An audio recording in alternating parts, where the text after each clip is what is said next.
इस सारे बवाल के बीच क्या कुछ ही देर में धर्मेंद्र प्रधान का इस्तीफा होने वाला है? यह खबर कहां से आई, क्यों आई, या फिर मामले को दबाने के लिए, ठंडा करने के लिए मोदी अमित शाह ने बातचीत का दाना डाला है?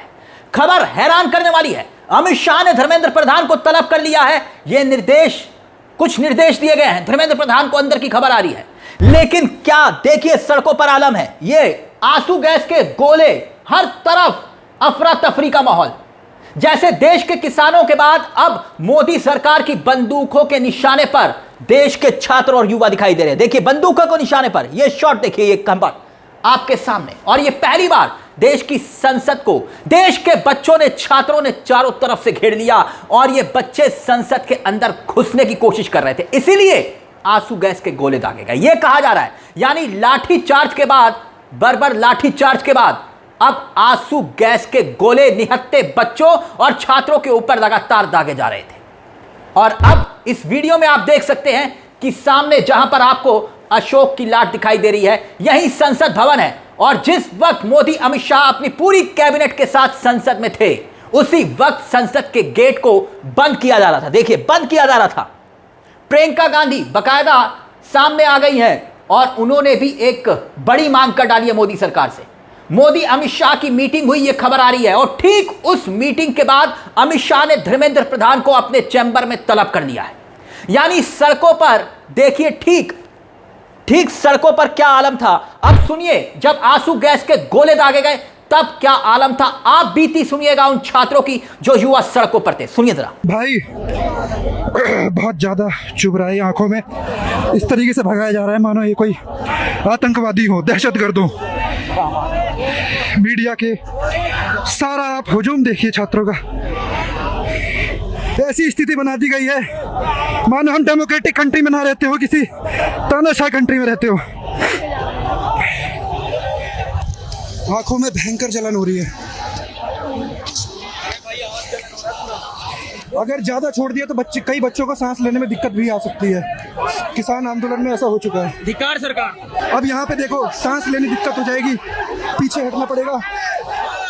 पीछे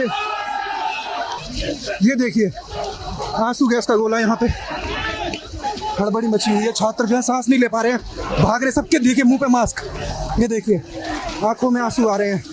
इस प्रकार का ट्रीटमेंट जो है भारत देश के अंदर, लोकतांत्रिक देश के अंदर अपने ही युवाओं के साथ किया जा रहा है। आंसू गैस के गोले सामने दागे जा रहे हैं। ठीक उसी वक्त यह तय हुआ कि जेपी नड्डा को बातचीत के लिए उतारा जाए। यानी मसला शिक्षा का है, शिक्षा व्यवस्था का है, चरमराती शिक्षा व्यवस्था का है, और जिम्मा स्वास्थ्य मंत्री का।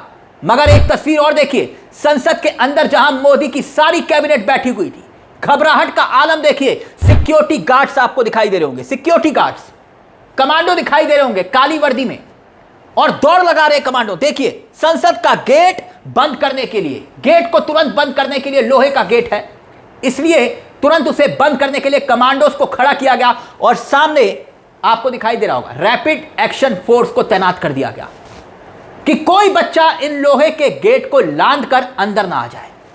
तो बच्चों से डर गए मोदी और अमित शाह। बकायदा सौरभ दास ने ट्वीट करके जानकारी दी है, देखिए आपकी स्क्रीन पर। सौरभ दास ने बताया कि सरकार ने बातचीत के दरवाजे तो खोले, लेकिन 2 घंटे से ज्यादा इंतजार करवाया जेपी नड्डा ने। 2 घंटे से ज्यादा इंतजार करने के बाद सौरभ दास बताते हैं कि मैं और आशुतोष जेपी नड्डा से मुलाकात की। बहस 10 मिनट की यह मुलाकात हुई। 10 मिनट हमने अपनी मांग रख दी और एक लिखित पत्र सौंप दिया, और हमें कहा जा रहा है कि बातचीत की जाएगी। बातचीत कौन करेगा? जेपी नड्डा। यहीं पर ही सवाल खड़े होते हैं दोस्तों। ये तस्वीरें अपने आप में बहुत कुछ बयां कर रही थी। सड़कों पर जो आलम, हर तरफ लाठीचार्ज हो रहा था, हर तरफ युवा ही युवा दिखाई दे रहे थे। यानी जिम्मा किसको दिया गया? स्वास्थ्य मंत्री को। इत्तेफाक से भारत के स्वास्थ्य मंत्री हैं जेपी नड्डा। इत्तेफाक से इन्होंने आज तक कभी भी हेल्थ सेक्टर में कोई कारनामा नहीं किया। जैसे धर्मेंद्र प्रधान ने शिक्षा के मसले पर कोई कारनामा नहीं किया। इसलिए सवाल यह है कि जेपी नड्डा शिक्षा मंत्री तो है नहीं, तो स्वास्थ्य मंत्री, और बीजेपी के अंदर भी इतनी कोई हैसियत नहीं है जेपी नड्डा की कि वो कहें कि धर्मेंद्र प्रधान को हटा दो, इस्तीफा ले लो। ये तो फैसला अमित शाह को करना है, मोदी को भी नहीं। लेकिन बात कुछ नहीं बनी। खबर यह है कि चौतरफा, चारों तरफ से सरकार घिरती हुई दिखाई दे रही है। मतलब ऐसा दृश्य मैंने खुद अपने पत्रकारिता जीवन में संसद का नहीं देखा कि संसद के अंदर से लेकर बाहर तक जनता ही जनता, यूथ ही यूथ दिखा रही हो। और पहले ऐसा कभी नहीं हुआ। क्या सोनम वांगचुक को उठाकर मोदी अमित शाह ने जो सोचा था कि आंदोलन को कुचल दिया जाएगा, खत्म कर दिया जाएगा, अब वो आंदोलन क्या दूसरी शक्ल लेता हुआ दिखाई दे रहा है। जरा सुनिए प्रियंका गांधी क्या कुछ कह रही है, फिर डिंपल यादव भी बैरिकेटिंग लाद रही थी, सुनिए जरा। रिडिक्यूलस, हमारे ही बच्चे हैं, देश का भविष्य है, ये संसद उन्हीं का है, मैं हूँ, किसी की जागीर नहीं है। अरे यार कुछ मतलब जेन्युइन समस्या है। हम सब, राहुल जी कितने समय से इस समस्या को रेज कर रहे हैं, इसके बारे में बात कर रहे हैं, हम सब कह रहे हैं डिस्कस करो, एजुकेशन पॉलिसी में प्रॉब्लम्स हैं, बड़े बड़े इश्यूज हैं, आप डिस्कस करने के लिए राजी नहीं है और बच्चों पे आप टीयर गैस कर रहे हो और उनकी पिटाई कर रहे हो, किस लिए? बच्चे हमारे।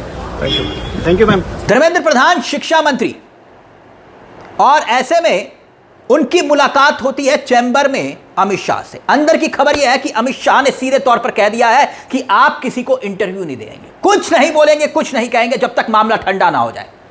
तकरीबन 200 से 250 बसें बकायदा चारों तरफ खड़ी की गई थी। 250 बसें पुलिस ने बच्चों को घसीट घसीट कर इन बसों में बिठाना शुरू किया, जिसकी ये तस्वीरें आप देख रहे हैं। एक तरह से पुलिस उनको हिरासत में ले रही थी, कुछ अज्ञात स्थान पर ले जाया गया कुछ को। और सच्चाई यह है कि मोदी खुद अंदर फंसे हुए थे, शाह खुद संसद के भीतर फंसे हुए थे, डिटेन किया जा रहा था। DSP parliament street police officer, उन्होंने कॉकरोच जनता पार्टी के 2 प्रवक्ताओं को बुला लिया, सौरभ दास और आशुतोष राणा को। बातचीत हुई, ऐसा बताया जा रहा है कि जेपी नड्डा से मुलाकात हुई, 2 घंटे तक इंतजार करवाया, लेकिन फिर भी कोई रास्ता नहीं निकला। अब धर्मेंद्र प्रधान का इस्तीफे की मांग को लेकर सड़कों पर समूचा विपक्ष उतर आया। यहां तक कि डिंपल यादव, देखिए, बैरिकेटिंग को लांघने की कोशिश कर रही हैं। डिंपल यादव, समाजवादी पार्टी का चेहरा। यानी कोई ऐसा नहीं था जो सड़कों पर उतरे इन युवाओं के साथ नहीं था, सिवाय भाजपाइयों को छोड़ के। और यहां डिमांड जेपी नड्डा को सौंप दी गई है, लेकिन मुझे समझ में नहीं आ रहा कि स्वास्थ्य मंत्री को आगे क्यों किया गया है। आपको समझ में आ रहा है?